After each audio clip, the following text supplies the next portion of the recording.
Sir, may bago kayong information may bago kayong information na ibinigay sa ICI additional dun sa unang na Yes, may mga bago silang tanong na clarification para maintindihan nila mas lalo kung paano yung proseso. So, nagbigay tayo kung ano yung nalalaman natin tungkol sa mga bagay na yun. Siyempre, alam natin, sinabi natin, may mga bagay naman na hindi tayo aware. So, sinabi rin natin na hindi ako aware dyan sa sistema. Sir, is it all about budget insertions pa rin? Not really about budget insertions. It's about everything. It's about how it is budgeted, what are the possible ways of corruption, yung mga ganun, di ba? Ganun naman yun. So yung statement ba yung tawag dyan? Testimony niyo sa Senate, sir, basically illustrates yung parang chain of corruption. No? Yes. Was that the same thing that the ICI was interested now? And when yun muna, sir, was that the same subject that the ICI was interested in today? In chain of corruption from who's going to, who's talking to whom, who's giving whom, who, what, di ba? Siyempre, party naman yun. Party lahat yun. Party lahat. Mm-hmm.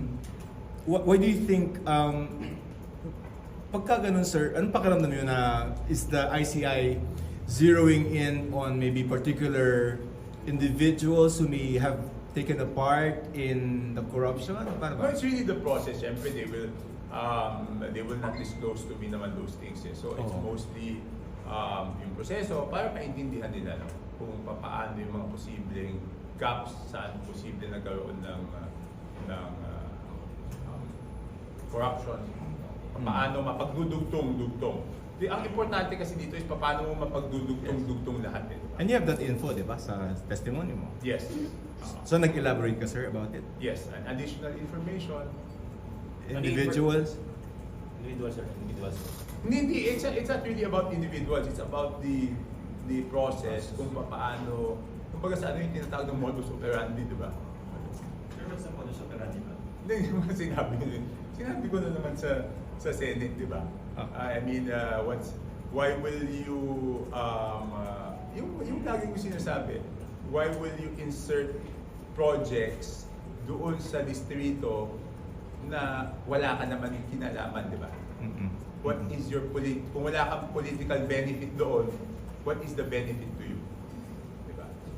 Sir, pinapabalik pa po ba kayo dito sa ICI? Wala pa naman sinabi. Wala pa naman sinabi. Pero yung nature na pagtawag sa inyo, biglaan lang talaga, sir. Like, Hindi, sinabi sa akin yan. I think, ano pa ngayon, Biyernes, I think Monday or Tuesday. So yung ICI is under scrutiny, no? Number one, yung credibility kasi hindi nakikita ng tao yung investigation. But since you're a resource person, how do you probably characterize the way that the ICI has been conducting its hearings? Do you think this is ano ba to? May patutungan? Okay, number one yung credibility, no? Yung integridad ng mga bumubuo ng ICI, talagang napakataas ng integridad nila, di ba?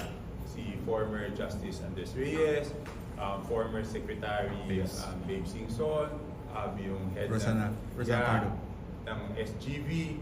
So, you cannot question their integrity. It's beyond question. But the direction of the investigation? I mean, syempre ang nakikita ko lang yung pagtanong sa akin. No?